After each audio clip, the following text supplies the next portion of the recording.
வாசிக்கலாம். 1 பேதுருவின் புஸ்தகம் 2வது அதிகாரம் அதில் 24வது வசனம். நேற்றைய தினம் இதை வாசிக்கும் பொழுது தேவன் என்னோடு இக்காரியங்களை குறித்து இடைப்பட்டார். 1 பேதுரு 2வது அதிகாரம் 24வது வசனம். இதுதான் இந்த செய்தியினுடைய. நம் பாவங்களுக்கு செத்து நீதிக்கு பிழைத்திருக்கும்படி அவர்தாமே நம்ம சரீரத்திலே நம்முடைய பாவங்களை சிலுவையிலே சுமந்தார், அவருடைய தழும்புகளால் குணமானீர்கள். ஆண்டவரே, இந்த வார்த்தையை கொண்டு பேசுவீராக. பாருங்கள், நம்ம பல நேரத்தில் ஆண்டவருடைய சுகத்துக்காக ஜெபிக்கும் பொழுது ஏசாயா 53வது அதிகாரம் 5வது வசனத்தில் இதே தான் நம்ம சொல்லி ஜெபிப்போம். அவர் தமது வசனத்தை அனுப்பி குணமாக்குகிறார், நீதிமானுடைய சுகத்தை விரும்புகிற கர்த்தர், எல்லாம் உண்மைதான். ஆனால் சிலருக்காக நம்ம ஜெபிக்கும் பொழுது அந்த சுகம் நடக்க மாட்டேங்குது, அல்லது லேட் ஆகுது, இல்லைன்னா உடனே நடந்துடுது. 3 காரியம். ஒன்று, ஜெபிச்சா உடனே நடக்குது, சிலருக்கு கொஞ்சம் தாமதமாகுது, சிலருக்கு நடக்கிறதே இல்லை. அப்போ ஏன் ஆண்டவரே, நீங்கள் தான் சிலுவையில் சுமந்து தீர்த்துட்டீங்களே, ஏன் நடக்கலை அப்படின்னு சொல்லி கேட்டோம். அப்படி ஆண்டவர்கிட்ட கேட்கும் பொழுது தேவன் எல்லாத்துலேயுமே அந்த கம்ப்யூட்டர் ப்ரோக்ராமிங்கில் ஒரு காரியம் இருக்கும், ஈஃப் அப்படின்னு சொல்லி. இப்படி இருந்தால் அப்படி நடக்கும். C++லாம் நீங்கள் படித்து பார்த்தீங்கன்னா அரித்மேட்டிக் இதெல்லாம் பண்ணும் பொழுது இஃப் ஆர் தென் அப்படிங்கிற மாதிரி தான். இப்படி இருந்தால் அப்படி நடக்கும், அப்படி இல்லைன்னா அது நடக்காது. இப்போ ஆண்டவரும் நமக்கு ஒரு காரியத்தை வச்சுருக்காரு, இதை நீ செஞ்சால் நான் உனக்கு அதை செய்வேன். எப்பயுமே ஆண்டவர் என்னென்னா, ரட்சிப்பு இலவசம், உண்மை. ஆண்டவர் எல்லாருக்காக ஜீவனை கொடுத்துருக்கார், ரத்தம் சிந்திருக்கிறார், பாவங்களை கழுவி சுத்திகரிக்க அவர் விரும்புகிறார். மற்ற எல்லாத்தையும் ஆண்டவர் செஞ்சு முடிச்சிருக்காரு. நம்முடைய சாபத்தை சுமந்து தீர்த்திருக்கிறாரு, நம்முடைய தரித்திரத்தை சுமந்து தீர்த்திருக்காரு, நம்முடைய வியாதிகளை சுமந்து தீர்த்திருக்கிறாரு, நம்முடைய சகல குறைவுகளையும் ஆண்டவர் சுமந்து தீர்த்தது உண்மைதான். ஆனால் எல்லாருக்கும் அது பொதுவாக வச்சுருக்காரு, அதுக்கு ஒரு கண்டிஷனையும் வச்சுருக்கிறார். எல்லாத்துக்கும் ஒரு கண்டிஷனும் இருக்குது. அந்த கண்டிஷனை சாட்டிஸ்ஃபை பண்ணும் பொழுது கர்த்தர் நிச்சயமாக நம்முடைய வாழ்க்கையில் அற்புதங்களை செய்வார். இந்த வசனம் சொல்லுகிறது, நாம் பாவங்களுக்கு செத்து நீதிக்கு பிழைத்திருக்கும்படி. அப்படின்னா உயிரோடு இருக்கிற ஒரு மனுஷனுக்கு தான் கர்த்தர் இதை எழுதுறாரு. இந்த நிருபம் உயிரோடு இருக்கிற ஒரு அப்போஸ்தலர், உயிரோடு இருக்கிற விசுவாசிகளுக்கு எழுதுறாரு. ரெண்டாக பிரிக்கிறார். ஒன்று, நீ எங்கே சாகணும்னா பாவத்துக்கு சாகணும், நீதிக்கு பிழைக்கணும். ஸோ நம்ம உயிரோடு இருக்கிற மனுஷனை பார்த்து சொல்கிறாரு, நீ சாக வேண்டியது இருக்குது. ஞானஸ்நானத்தில் நம்ம அவரோடு கூட அடக்கம் பண்ணப்பட்டோம். பழைய முந்தின மனுஷன், வசனம் சொல்லுகிறது, முந்தின நடக்கைக்குரிய மோசம் போகும் இச்சைகளாலே கெட்டு போகிற பழைய மனுஷனை நீங்கள் களைந்து போட்டு, நீங்கள் ஒழிச்சிட்டு, பழையவைகள் ஒளிந்து போயின, எல்லாம் புதிதாயின. ஆண்டவர் சில காரியங்களை கொல்ல வேணும்னா கொன்றணும், அழிக்கணும்னா அழிச்சிடணும். அது மறிக்காத வரைக்கும் நம்மளுக்கு அது பிரச்சனை. பாவங்களுக்கு செத்துறணும். பாருங்கள், 1-2 இல்லை, மொத்தமாக செத்துறணும். பாவங்களுக்கு செத்து நீதிக்கு பிழைத்திருக்கும்படி அவர் தாமே தமது சரீரத்தில் நம்முடைய பாவங்களை சிலுவையில் சுமந்தார். ஆண்டவர் சிலுவையில் அவர் மரித்த பொழுது ஏதாச்சும் ஒரு பாவத்துக்காவது, இது உலகத்தில் உள்ள எத்தனையோ நாடுகள் இருக்குது, எத்தனையோ ஜனங்கள் இருக்காங்க, எத்தனையோ கோடி ஜனங்கள், இன்னாருடைய இந்த பாவத்துக்காக நான் மறிக்கலைன்னு சொல்லலை, எல்லா பாவங்களுக்காகவும், எல்லா ஜனங்களுக்காகவும், எல்லா தேசத்தாருக்காகவும், எல்லா தலைமுறைக்காகவும் ஒரு பாவம் குறைவில்லாமல் ஆண்டவர் சுமந்து தீர்த்தார். அல்லேலூயா, அல்லேலூயா. எல்லா பாவத்தையும், எல்லோருடைய பாவத்தையும், வசனம் சொல்லுது, எல்லோருடைய அக்கிரமத்தையும் அவர் மேல் விழப்பண்ணினார். தேவன் அப்படி தான் வச்சார். எல்லோருடைய அக்கிரமத்தையும் 1-2 கூட விட்டு வைக்கல. அப்போ என்னன்னா, நம் பாவங்களுக்கு செத்து நீதிக்கு பிழைத்திருக்கும்படி முதல் பார்ட். 2வது பாட்டு, அவர் தாமே சரீரத்தில் நம்முடைய பாவங்களை சிலுவையில் சுமந்தார், அவருடைய தழும்புகளால் குணமானீர்கள். இப்போ ஆண்டவர்கிட்ட சுகம் உண்டாயிருக்கு. அவருடைய தழும்புகளில் அற்புத சுகம் இருக்குது. அவருடைய தழும்புகளில் வியாதிக்கான விடுதலை இருக்குது, சாபத்துக்கு எல்லாத்துக்கும் ஒரு விடுதலை உண்டு. இது எப்போ நிறைவேறணும்னா, நம்ம பாவங்களுக்கு செத்தா பூரணமான சுகம் உண்டாகும். பாவத்துக்கு சாகாத ஒரு மனுஷனுக்காக பூரணமான சுகம் உண்டாகாது. இந்த ஜெபத்தில் அவங்க நடத்திட்டு இருக்கும் பொழுது அந்த நோவின் பேழைக்குள்ளார எல்லா பாம்பு இருக்கும், தேள் இருக்கும் இல்லையா, எல்லாமே தான் வந்துச்சு. ஆனால் என்ன மாறிச்சு? பாவம் மாறிடுச்சு. அந்த பேழைக்குள்ளே வந்ததுக்கப்புறம் பாம்பும் ஓனாயும் கீரிப்பிள்ளையும் குழந்தையும் ஆடு மாடு ஒன்றா தான் இருந்துச்சு. இன்றைக்கி சபைகள் அப்படி இல்லாததுனால தான் பிரச்சனை. ஊழியக்காரனே மறுரூபமாகலை, நானே மாற வேண்டியது எவ்வளவோ இருக்குது. அப்போ இன்றைக்கி நம்ம சாக வேண்டியது சாகலைலாம், கர்த்தர்கிட்ட கிடைக்க வேண்டியது கிடைக்காது. நான் மாற வேண்டியதில் மாறல, நான் திருந்த வேண்டியதில் திருந்தலைன்னு சொன்னால், இப்போ நான் ஒரு சிலருக்காக நான் ஜெபிப்பேன், ரொம்ப மிராக்கலாக ஆண்டவர் சுகப்படுத்திடுவார், அற்புதமாக சுகப்படுத்திடுவார். அவங்களுடைய சாட்சியெல்லாம் கேட்குறப்ப சந்தோஷமாக இருக்கும். இப்படிலாம் ஒரு ஒரு சிம்பிள் ப்ரேயர் தான் இருக்கும். ரொம்ப மணிக்கணக்கிலலாம் ஜெபிச்சதில்லை, ஜெபிப்பேன். ஒரு அந்த ஜெபத்துக்கு ஆண்டவர் பெரிய பெரிய அற்புதங்களெல்லாம் செஞ்சுருக்காரு. சிலருக்கு மணிக்கணக்கில் ஜெபிப்பேன், நாள் கணக்கில் ஜெபிக்கிறேன், வருஷ கணக்கில் கூட ஜெபிக்கிறேன். சிலருக்கு அற்புதங்கள் தள்ளி போகுது, சிலருக்கு அற்புதங்கள் இல்லை. சிலருக்கு ஆண்டவர் ஜெபிக்காதங்கிறாரு. ஏன் நீ அவனுக்காக ஜெபிக்கிற, நீ அவனுக்காக என்கிட்ட வராத, நான் இப்போ அந்த சுகத்தை கொடுத்தா அவன் எனக்கு என்ன செய்வான், அவன் நீதிக்கு பிழைக்கணும், பாவத்துக்கு சாகணும். அதை அவன் முழுசாக செஞ்சுட்டான் அப்படின்னா அவனை நான் பரிபூர்ணமாக குணமாக்கிறேன். எனக்கு சுகம் மட்டும்தான் வேணும், திரும்ப போய் நான் அதே பாவ வாழ்க்கை, திரும்ப அதே முந்தின வாழ்க்கை, திரும்ப என் இஷ்டத்துக்கு வாழணும்னு நினைக்கிற ஒரு மனுஷனுக்காக இந்த சிலுவையில் தொங்கி கொண்டிருக்கிற என் ஆண்டவராக இயேசு கிறிஸ்துவனுடைய அந்த அற்புத சுகத்தையும் விடுதலையையும் ஆசீர்வாதத்தையும் திருடி கொண்டு போய் ஏமாற்றி வஞ்சித்து கொண்டு போகிறது போல். நான் என்ன சொல்கிறேன், இது ஆண்டவரிடத்திலிருந்து ஒரு ஆசீர்வாதத்தை பெற்றுக்கொண்ட பிறகு போய் ஒரு மனிதன் பாவம் செய்து தேவனுக்கு கோபம் உண்டாக்கி இன்னும் கேடு உள்ளவனாக மாறுவதை விட அவன் பெற்றுக்கொள்ளாமையே போயிடலாம். ஏன்னா ஆண்டவர்கிட்ட வராமையே மறிக்கும் பொழுது அவனுக்கு உண்டான தண்டனை கூட கொஞ்சம் கம்மியாக இருக்கும். ஆனால் ஆண்டவரிடத்தில் வந்து நன்மையை பெற்றுக்கொண்டு, சுகத்தை பெற்றுக்கொண்டு, விடுதலை பெற்றுக்கொண்டு, ரட்சிப்பை பெற்றுக்கொண்டு, கர்த்தர் இன்னார் என்று அறிந்து விசுவாசித்து ஞானஸ்நானம் எடுத்து இப்படி தேவனோடு நடந்த பிறகு சுயத்தினால உலகத்தினாலே கவரப்பட்டு, இச்சையினாலே கவரப்பட்டு உலகத்துக்கு பின்னாடி போகிற மனுஷனுக்கு நிச்சயமாக அந்த அந்த சுகமே அவங்களுக்கு விரோதமாக இருக்கும். ஒரிசாவில் நான் ஒரு 4-5 மாதம் அங்கே ஒர்க் பண்ணிகிட்டு இருந்தேன். அங்கே ஒரு பாஸ்டர், அவரை போய் பார்த்தேன். அங்கே ஒரு டிபிஎம் சர்ச், அது வந்து ஒரு மலைவாழ் மக்கள், மலை அடிவாரத்தில் காடுகளுக்கு நடுவில் தான் அந்த சபைகள் இருக்குது. கீழே அந்த மலையிலேருந்து விளைகிற பொருள்கள்லாம் கொண்டு வந்து விற்பாங்க. பழங்குடியினர் அந்த மாதிரி மக்கள் இருக்கிற இடம் அந்த இடம். இப்போ அந்த பாஸ்டர் சொன்னாங்க, அவர் நல்ல ஒரு ஊழியத்தை, அவர் நல்ல ஒரு உலக பிரகாரமான ஒரு வேலையில் இருந்தவர், லட்சக்கணக்கில் சம்பாதிச்சவர், கர்த்தர் ஊழியத்துக்கு அழைச்சி கொண்டு வந்து வச்சுருந்தார். அப்போது இந்த சாட்சி ஏற்கனவே சொல்லியிருப்பேன், இருந்தாலும் உங்களுடைய ஞாபகத்துக்காக, ஒரு வாலிபன் உடம்பெல்லாம் அழுக்கு வச்சு, புண்ணு வச்சு, நாற்றம் எடுத்து, புழுக்கள் வைத்து, நாரி நாத்தம் எடுத்து போன ஒரு மனுஷனை குப்பையில் தூக்கி போட்டு போயிட்டாங்க. அவங்க பெற்றோர்கள், சொந்தக்காரவங்க, இவன் இனிமேல் தேர மாட்டான், இவன் நல்லா இருக்க மாட்டான்னு சொல்லி, அவன் பிழைப்பது அரிது என்று சொல்லி அவனை வீசி எறிஞ்சிட்டாங்க. எங்கே போனாலும் அவனுக்கு அந்த மருத்துவத்தில் அவனுக்கு இடம், ஒரு சுகம் உண்டாகலை. அப்போ இந்த போல் ஒரு சபைக்கு வந்து இந்த பாஸ்டர்கிட்ட வரும்பொழுது ரொம்ப மரணத்துக்கு சமீபமாக இருந்த அவனுக்காக இந்த போதகர் ஊக்கமாக ஜெபம் பண்ணி கர்த்தர் கிருபையாய் நடத்தினார். ரொம்ப ஏழ்மை, அவங்களுக்கு சாப்பாட்டுக்கே வழி இல்லைன்னா மருந்து மாத்திரை வாங்குறதுக்கு, களிம்பு வாங்குறதுக்கு, ஆயின்மெண்ட் வாங்குறதுக்குலாம் மருந்து காசு இல்லை.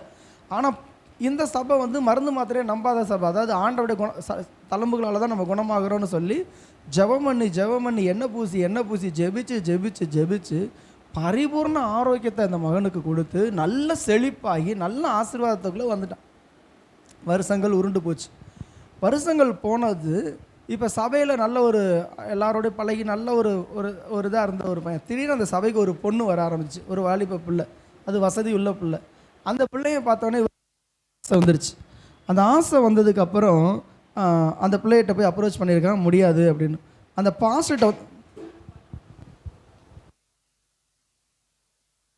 பாஸ்டர்கிட்ட வந்து எனக்கு இந்த பிள்ளைய எனக்கு திருமணம் செஞ்சு கொடுக்க நீங்கள் பேசுங்க அப்படின்னு.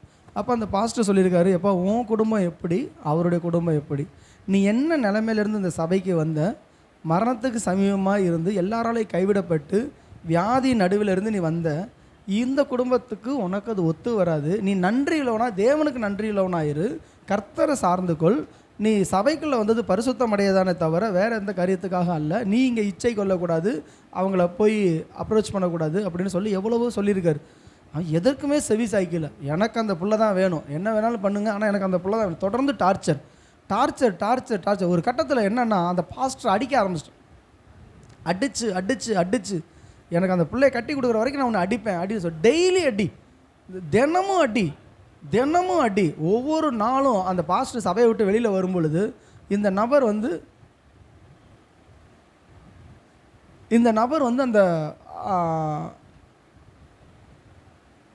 அந்த பாஸ்டரை பார்த்து கடையில் போய் நின்னாலும், மார்க்கெட் பிளேஸில் நின்னாலும், காய்கறி வாங்கி கொண்டு வந்தாலும், ரோட்டில் நடந்து போனாலும் நேராக எனக்கு அந்த பொண்ணை பேச மாட்டேன் அது கர்த்தருடைய சித்தம் இல்லை. உடனே அடி அடி, ஒரு நாள் 2 நாள் இல்லை, 30 நாள், மாதம் முழுக்க தினமும் அடி, ஞாயிற்றுக்கிழமை அடி.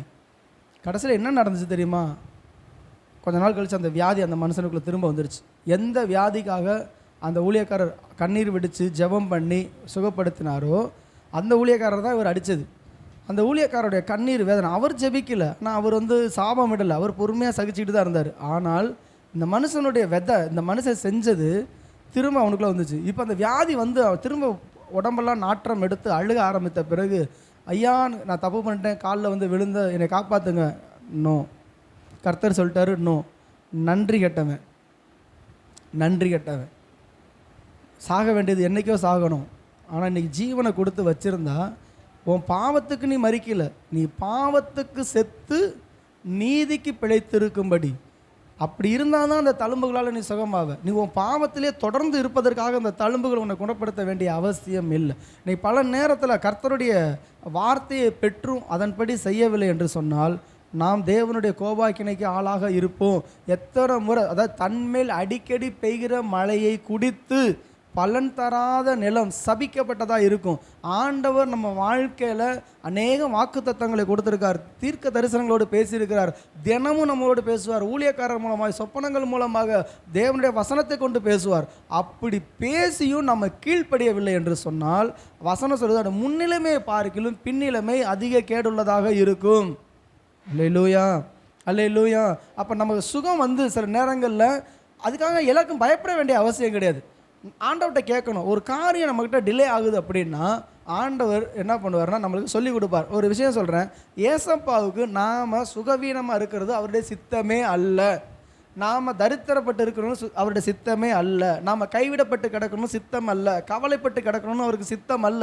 என் பிள்ளைங்க எப்போதும் சந்தோஷமாக இருக்கணும், என் பிள்ளைங்க எப்போதும் அன்புள்ளவர்களாக இருக்கணும், என் பிள்ளைங்கள் எல்லா விதத்திலும் நிறைவுள்ளவர்களாக இருக்கணும். அதனால தான் ஆண்டவர் எல்லா குறைவையும் அவர் ஏற்றுக்கொண்டார். அவர் தரித்திரரானார், அவர் வியாதிகளை சுமந்தார். மீண்டும் சொல்கிறேன், சோதனை கூடத்தில் உள்ள எலிக்கு அந்த கிருமியை செலுத்தி அது துடிச்சு சாவது போல பாவம் இல்லாத அவர் நமக்காக பாவமானார். உலகத்தாருடைய பாவத்தை எல்லாம் அவர் மேல் சுமத்தினார். உலகத்தாருடைய சாபத்தை எல்லாம் தேவன் அவர் மேல் சுமத்தினார். உலகத்தாருடைய வியாதிகளை எல்லாம் தேவன் அவர் மேல் சுமத்தினார். அதனால தான் அவரால் ஒரு அற்புத சுகத்தை கர்த்தர் கொடுக்க முடியுது, விடுதலையை கர்த்தர் கொடுக்க முடியுது. அவர் அனுபவித்தார், அதை ஏற்றுக்கொண்டது. ஏதோ மேலே ஒரு சட்டம் போடுறது இல்லை, அந்த சாபத்தின் கொடுமையை கர்த்தர் இயேசு அனுபவித்தார். அந்த வியாதியின் கொடுமையை, எப்படி காய்ச்சல் வந்தால் துடிப்பீங்களோ, வயிற்று வலி வந்தால் துடிப்பீங்களோ, தலைவலி வந்தால் துடிப்பீங்களோ, கேன்சர் வந்தால் துடிப்பீங்களோ, அத்தனை வேதனை, அது ஒருத்தருடைய வேதனை, 2 பேருடைய வேதனை, உலகத்தில் படைக்கப்பட்ட அத்தனை மனுஷருடைய அவ்வளவு வேதனையும் ஒரு மனுஷர் சுமந்து தீர்த்தார் என்றால் அவர் தெய்வத்துவத்தின் பரிபூர்ணத்தினால் அவர் சுமக்கலங்க. அவர் மனுஷனாயிருந்தும், அவர் மனுஷ நிலைமையிலிருந்து அவர் சுமந்தார். அவர் கடவுள், அதனால சுமந்துட்டார் நம்ம நினைக்க முடியாது. அவர் மனுஷனா வந்தார், அதனால தான் அவர் மனுஷகுமாரன், மனுஷகுமாரன், மனுஷகுமாரன். அந்த மனுஷகுமாரன் நமக்காக பாடுகளை ஏற்றுக்கொண்டபடியினாலே அந்த மனுஷகுமாரன் நமக்காக துக்கங்களை சுமந்தார். அல்லேலூயா. அப்போ அவரை அவமானப்படுத்தணும்னு சொன்னால் நிச்சயமாக நமக்கு நன்மை உண்டாகாது.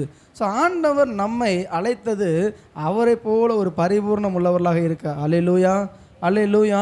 சில நேரங்களில் ஏன் தடையாக இருக்குது, வியாதிகள் குணமடையாமல் இருக்கிறதுக்குன்னா வாசிங்க மார்க்கு 4ஆம் அதிகாரம் 12வது வசனம்.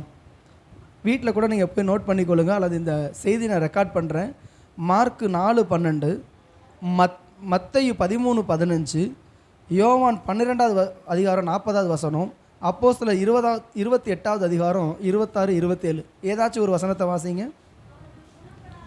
அவர்கள் குணப்படாதபடிக்கும் பாவங்கள் அவர்களுக்கு மன்னிக்கப்படாமலும்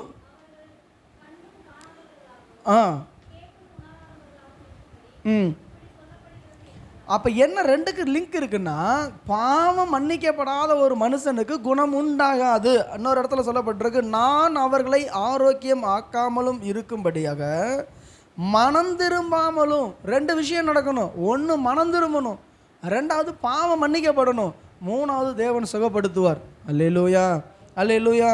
யாக்கோபு 5:16 வாசிங்க. யாக்கோபு 5:16.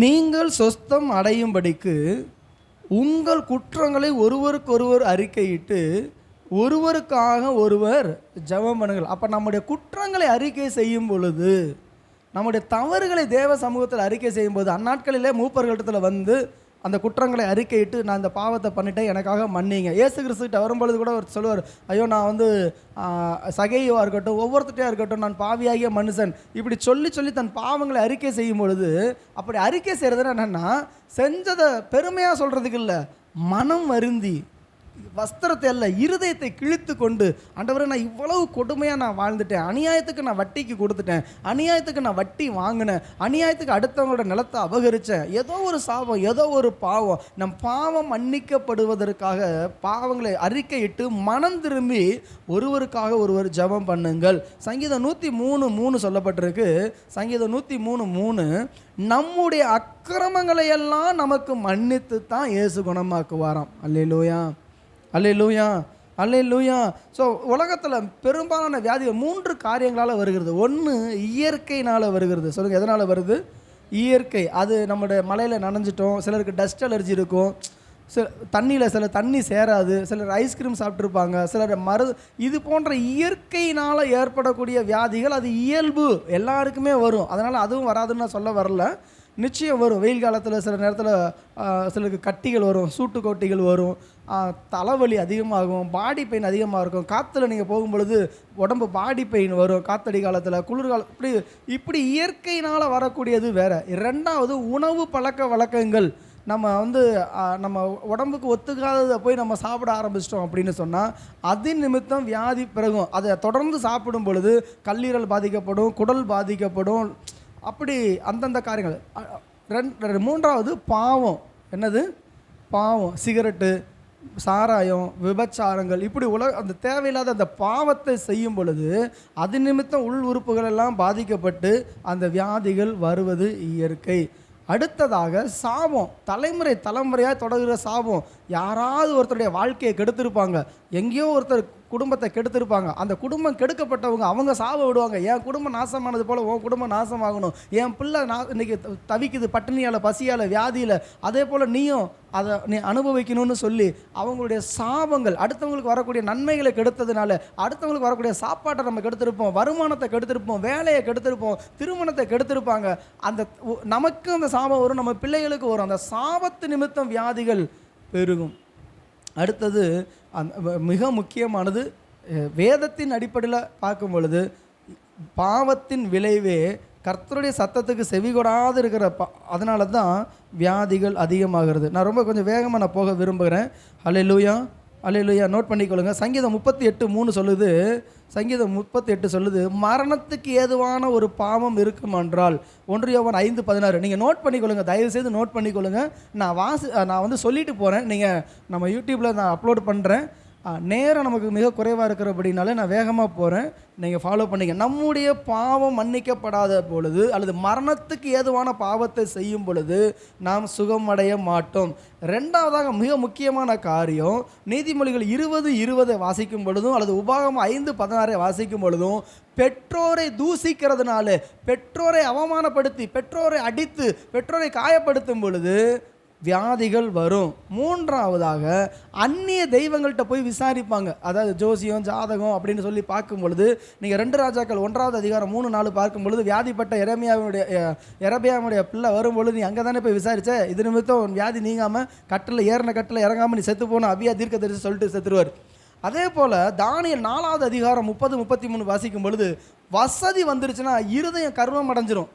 இருதயத்தில் ஒரு பெருமை, செல்வ பெருக்கு. நான் என் மகா அந்த நேபுகாத்நேச்சார் சொல்லுவார்ல, என்னுடைய மகிமைக்கென்று நான் கட்டின மகா பாபிலோன் அல்லவா, சொன்ன நேரத்தில் அட்டி போ, இனிமேல் நீ அரண்மனை இருக்கக்கூடாது, காட்டில் போய் புல்லை மேய்ஞ்சிக்கிட்டு. அந்த பெருமை. இன்னும் முக்கியமான விஷயம், அழகில் மேன்மை அடையும் பொழுது, எல்லாரை விட நான் கொஞ்சம் சிவப்பாக இருக்கேன், அழகாக இருக்கேன், மூக்கு மூலியமாக இருக்கிறேன், பார்வைக்கு ரொம்ப பாடி பில்டரு, உலக ராணி, உலகத்திலே மிஸ் வேர்ல்டு, மிஸ் யூனிவர்ஸு, இந்த மாதிரிலாம் ரொம்ப பெருமையாக நினச்சிக்கிட்டு இருந்தோம்னா, ஏசாயா 3வது அதிகாரம் 16வது வசனத்திலிருந்து 17-24 பார்த்தீங்கன்னா, சாத்தான் அதனால தான் அவன் மேட்டியம் அடைஞ்சு, உன் அழகில் மேட்டியம் அடைஞ்சனால ஆண்டவர் தள்ளி போட்டார், அவனுடைய உருவே அழிஞ்சு போச்சு, அழகாக இருந்தவனை கர்த்தர் தொடச்சி போட்டார்.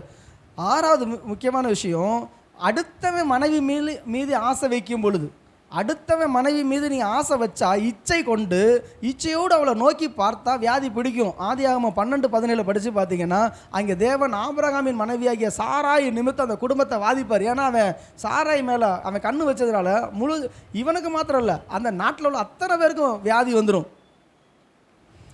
7வது காரியம் நீதிமொழிகள் 5:11 சொல்லப்பட்டிருக்கு. பரஸ்திரிகளுக்கு உன் பலனை கொடுத்ததுனால, அல்லது கணவன் பரஸ்திரியை நாடுனா, அதாவது விபச்சாரிய வேசியை நாடும் பொழுது உன் ஹெல்த்து கண்டிப்பாக பாதிக்கப்படும். தப்பாக நடக்கிற ஆணாக இருந்தாலும் பெண்ணாக இருந்தாலும் சரி. நீதிமொழிகள் 5:11 இதை வாசிக்கலாம். நீதிமொழிகள் 5:11. ஏற்கனவே நான் சொன்னேன் மதுபானம், நீதிமொழிகள் 23வது அதிகாரம் 30லிருந்து 32 வரைக்கும். மதுபானம் குடிக்க குடிக்க குடிக்க உடம்பெல்லாம் வீணாக போய் வியாதிகள் பெருக ஆரம்பிக்கும். பொருளாசை தேட தேட லூக்கா 12:20 பொருளாசை காணப்பட்டுச்சுனாலே உங்களுக்கு வியாதி தான். அடுத்ததாக 10வது காரியம் யாக்கோபு 5:4 வாசிச்சிங்கன்னா, யாக்கோபு 5:4 வேலைக்காரனுடைய கூலி உங்களால் அநியாயமாக பிடிக்கப்பட்டு, அதாவது அடுத்தவங்களுக்கு 100 ரூபா கூலினா 100 ரூபா தான் கொடுக்கணும். சிலர்லாம் பார்த்தீங்கன்னா மேஸ்திரியாக இருப்பாங்க, என்ன பண்ணுவாங்க, இவங்களுக்கு இவ்வளோ சம்பளம் கொடுக்கணும்னு சொல்லி எழுதி காசை வாங்கிட்டு உனக்கு 100 ரூபாலாம் கொடுக்க முடியாது, 50 ரூபா தான் அப்படின்னு சொல்லி கொடுத்துருவாங்க. அது நேரடியாக வேலை செய்யும் பொழுது அவன் உழைச்ச உழைப்புக்கு சரியான காசு கொடுக்கலன்னா அந்த கண்ணீர் வியாதியாக முடியும். நல்லா உழைக்கிறாங்க, ப்ரைவேட்டில் உள்ள கவர்மெண்ட்டில் உள்ளவங்க வேலை செய்கிறது ரொம்ப இதாக இருக்குது. ப்ரைவேட்டில் வேலை பார்க்குறவங்க பயங்கரமாக வேலை பார்க்குறாங்க, ஆனால் நியாயமாக கொடுக்கணும். அவ்வளோ வேலை வாங்கிக்கிட்டு பர்பஸ்ஃபுல்லாக சம்பளத்தை பிடிச்சி வைக்கிறதோ குறைக்கிறதோ அது அவங்களுக்கு வியாதியை கொண்டு வரும். அடுத்தது பார்த்திங்கன்னா 2 சாமுவேல் 13:12 சொல்லுது. 2 சாமுவேல் 13:2 பெண்கள் மீது மோகத்தில் நிரம்பியிருந்தால், இருதயம் மோகத்தால் நிரம்பி இருந்துச்சுன்னா கட்டாயம் வியாதிகள் வரும். என்னாகும் 11வது அதிகாரம் 33வது வசனத்தில் மாம்ச இச்சை உள்ளவனாக இருந்த, மாம்சம் புசிக்க கறி மீன் கண்டதை தின்னுட்டு இருந்து மாம்சத்து மேலே இச்சை வரவே கூடாது, வியாதி வரும். கண்டதை தின்னு சீ ஃபுட்லாம் சாப்பிட்டீங்கன்னா ரொம்ப கஷ்டம். ஐயோ எனக்கு இன்றைக்கி இது இல்லைன்னா, சிலலாம் பார்த்தீங்கன்னா கறி கட்டிச்சு இழுக்க ஏதாச்சும் ஒன்று வேணும், ஒரு ஸ்மெல் வந்துக்கிட்டே இருக்கணும்பாங்க. அவனுக்கு வியாதி ஒரு நாளும் தீரவே தீராது. ரோமர் 1வது அதிகாரம் 26-27 சொல்லுது. இது 13வது காரியம். விரக தாபத்தினாலே பொங்கி அவலட்சமான காரியங்களை நடப்பிக்கிறதுனால. விரக தாபம்னா மோக இச்சை, வெளியிலையும் ஆணோடு ஆண் பெண்ணோடு பெண். ஏன் இன்னும் நான் முக்கியமாக சொல்கிறேன், கணவன் மனைவி கூட சகலமும் அன்போடு கூட செய்யப்பட கிடவுது. அங்கேயும் அருவருப்பாக இச்சைகளோடு வெறியோடு நடந்துச்சுன்னா கட்டாயம் கோவப்படுவார், அது வியாதிக்கு ஒப்பு கொடுத்துருவார். 14வது வசனம், உன் விவாக மஞ்சம் அசூசிப்படக்கூடாது. உன் படுக்கையில் உன் கணவன் உன் மனைவி மட்டும்தான், வேறு யாருக்கும் அங்கே இடம் இல்லை. உன் மஞ்சம் அசூசிப்படக்கூடாது, திருமணத்துக்கு முன்னாடியும் சரி திருமணத்துக்கு பின்னாடியும் சரி. 15வது வசனம் காரியம் மிக முக்கியமான காரியம். கர்த்தருடைய பந்தியில் நீ என்ன பண்ணிடக்கூடாது, அவமதிச்சிடக்கூடாது. இதுக்கு முன்னாடி சொன்ன வசனத்துக்கு எபிரேயர் 13:4 வாசிங்க, அல்லது ஆதியாகமம் 38:9-10 வாசிச்சிங்கன்னா விவாக மஞ்சம் அசூசிப்படக்கூடாதுன்னு இருக்குது. அபாத்திரமாக கர்த்தருடைய பந்தியில் புசிக்கிறதுன்றது 1 கொரிந்தியர் 11:26. துணிகரமாக 3 நாளைக்கு முன்னாடி ஒரு டிபிஎம் மெசேஜ் கேட்டேன். அப்போ அதில் அவர் சொல்கிறாரு, ஒருத்தர் ஒரு விசுவாசி அடக்கம் பண்ணிட்டு வந்திருக்காரு. நைட்டு பார்த்தா ஆண்டோடைய வார்த்தை வந்துருச்சான். பரிசுத்த ஸ்தலத்தில் போக்குவரவாக இருந்த ஒரு துன்மார்க்கரை கண்டேன்னு கர்த்தருடைய வார்த்தை வந்த உடனே இவர் புரிஞ்சுக்கிட்டாரா, இன்னைக்கு அடக்கம் பண்ண ஆள் பரலோகம் போகல அப்படின்னு. என்னன்னா 2 வாரத்துக்கு முன்னாடி தான் இவர் திருவிருந்து கொடுத்தப்ப பாதி பேருக்கு கொடுத்துட்டாராம். ஒரு தட்டை போகும்பொழுது நிப்பாட்டு கொடுக்காதன்னு ஆண்டவர் சொல்கிறாராம். இன்னும் பாதி பேருக்கு கொடுத்துட்டேன்னு இன்னும் கொஞ்சம் பேருக்கு கொடுக்கலையே அலையுது. அப்போ சொல்லி ஜெபம் பண்ணி பழைய ஏற்பாட்டில் ஒரு வசனம் இருக்குது, கர்த்தாவே இவங்க ஸ்திரீகள்கிட்ட சேரலையே, இவங்கெல்லாம் அசுமிகள்லாம் சுத்தமாக இருக்குது, இவங்களுடைய அக்கிரமத்தை மன்னி, பஸ்காவை புசிக்கும் பொழுது கர்த்தர் இவங்களோட பாவங்களை மன்னின்னு ஒரு ராஜா ஜெபம் பண்ணி தான் அதை கொடுப்பார். அதை சொல்லி கொடுத்துட்டு போயிட்டார். ஆனால் எந்த மனுஷன் பாவத்தில் இருந்தானோ அந்த மனுஷன்கிட்ட போகும்பொழுது கர்த்தர் கொடுக்காத நிறுத்து அப்படின்னு இருக்கார். அவன் துணிகரமாக பாவத்தில் வாழ்ந்து கொண்டு அருவருப்பான காரியங்களை ஈடுபட்டு கொண்டு இதில் பந்தி எடுத்திருக்கான். நான் ஒன்று சொல்கிறேன் கேட்டுங்க. முறை நீங்கள் தப்பு பண்ணும் பொழுதே ஆண்டவர் எச்சரிக்கும் பொழுதே மனம் திரும்பிடணும். தொடர்ந்து கண்டுக்காமல் நம்ம விட்டுகிட்டே இருந்தோம், தவறான காரியங்களை ஈடுபட்டிருக்கோம், தொடர்ந்து நம்ம தேவ சமூகத்துக்கு வரலாம், காணிக்கை செலுத்தலாம், பந்தியில் எடுத்துகிட்டு இருக்கலாம், கர்த்தர் கண்டுக்காதது போலேயே இருக்கும். மனம் திரும்புதலுக்குன்னு ஒரு நேரம் கொடுப்பார். ஆனால் அந்த பாவத்தின் உக்கரம் அதிகமாகும் பொழுது அதன் பிறகு அந்த கிருபை நேரம் ஒவ்வொருவருக்கும் ஒன்று உண்டு. மனம் திரும்புதல் தான் அந்த கிருபை நேரம். அந்த நேரம் முடிஞ்சிருச்சுன்னா அடிதான் விழுவும், அதுக்கப்புறம் ஒன்றும் நடக்காது. ஸோ அதனால் துணிகரமாக நம்ம கர்த்தருடைய பந்தி எடுத்தோம்னா நீங்கள் 1 கொரிந்தியர் 11:30, அதனால தான் இந்நாள் வரைக்கும் உங்களில் வியாதிப்பட்டிருக்கார்கள், சிலர் மரித்தும் இருக்கார்கள் வசனம் இருக்குது.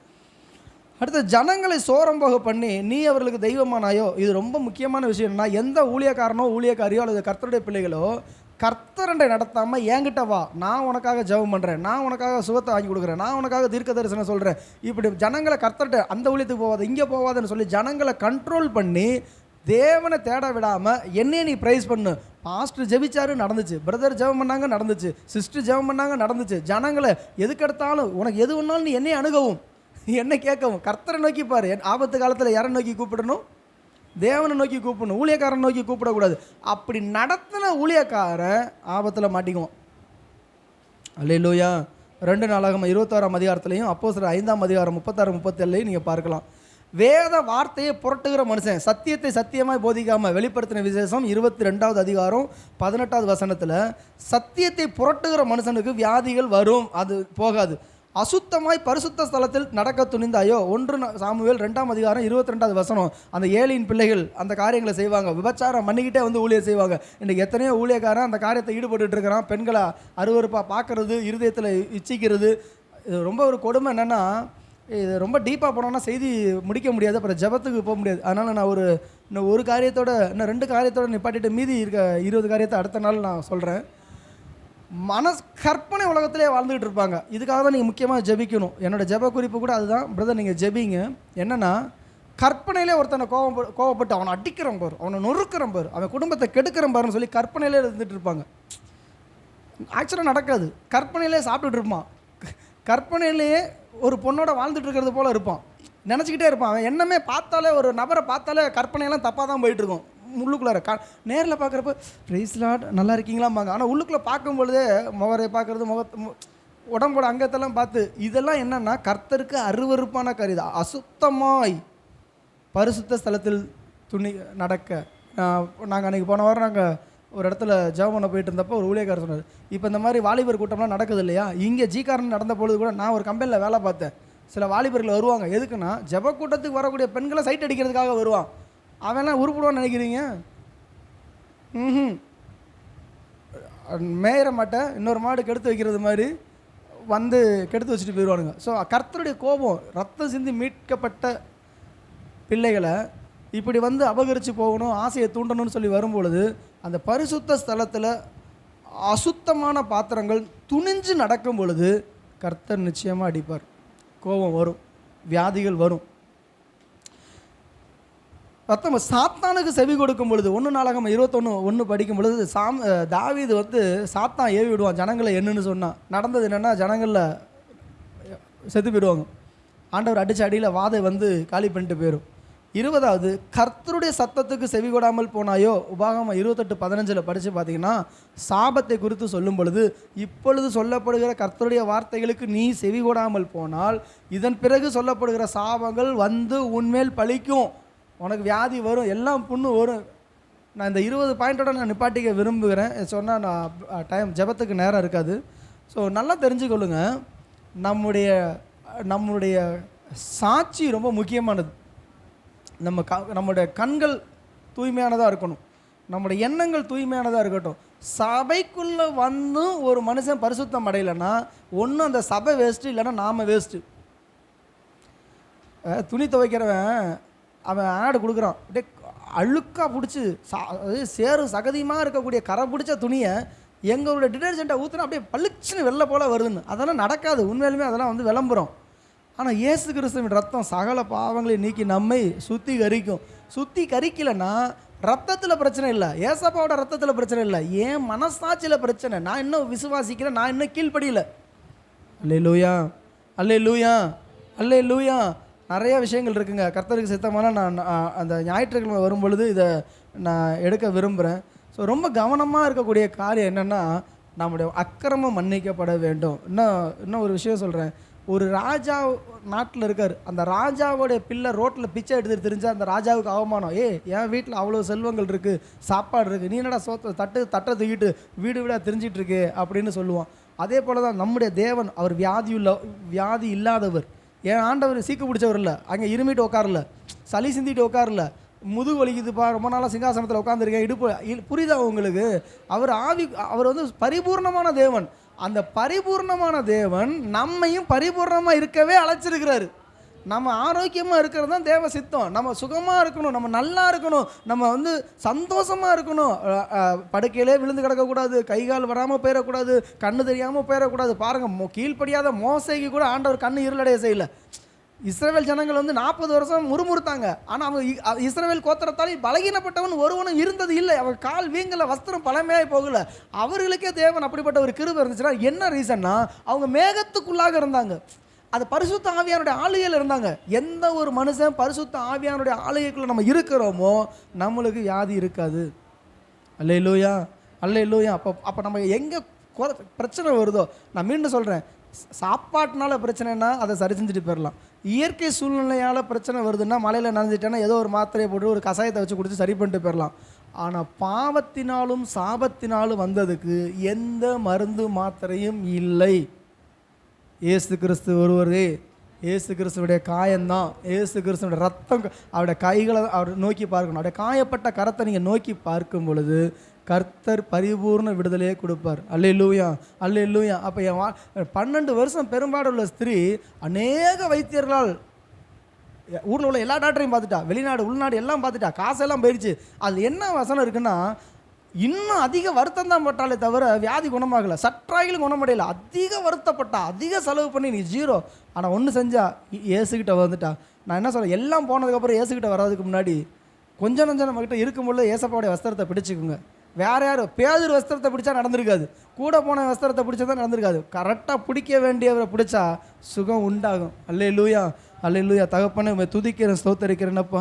இந்த நேரத்தில் ஆண்டவரே, இந்த நாள் உபவாச ஜெபத்தில் வந்திருக்காங்கப்பா. உங்களுடைய பிள்ளைகளுக்கு இருக்கக்கூடிய சகலவித நோய்களையும் வியாதிகளையும் கர்த்தர் குணப்படுத்துவீராக. ஆண்டவரே, சகலவித பிணியாளிகளையும் கர்த்தர் சுகமாக்கினீங்க. ஆண்டவரே ஏசப்பா, இந்த நாள் ஆண்டவரே உங்களுடைய பிள்ளைகளுக்காக நான் விசேஷமாக ஜெபிக்கிறேன். நாள்பட்ட வியாதி, வருஷ கணக்கில், மாத கணக்கில், தலைமுறை தலைமுறையாய் பரம்பரையாக தொடர்கிற எல்லா வியாதியும் ஆண்டவர் சிலுவையில் சுமந்து தீர்த்திருக்கிறீர். ஆண்டவரை, என் அப்பாவுக்கு இருந்துச்சு எனக்கு வருது, என் அம்மாவுக்கு இருந்துச்சு எனக்கு வருது, என் தாத்தாவுக்கு இருந்தது எனக்கு வருது. இல்லைப்பா, நான் எங்கள் அப்பாவை பார்க்கல, தாத்தாவை பார்க்கல, அம்மாவை பார்க்கல, எங்களை படைச்ச தேவனை பார்க்குறோம், எங்களுக்காக மரித்த இயேசுவை பார்க்குறோம், எங்களுக்காக ஜீவனை கொடுத்தவரை பார்க்குறோம். அது மந்திரவாதத்தில் வந்துச்சோ, பில்லிசூன்யத்தினால வந்துச்சோ, அதில் எந்த ஏவல்னால வந்துச்சோ, எந்த விதமான துர்க்கிரியையினால் வந்துச்சோ, எந்த சாத்தானுடைய ஆவினால் வந்துச்சோ, அது எங்களுக்கு முக்கியம் இல்லை.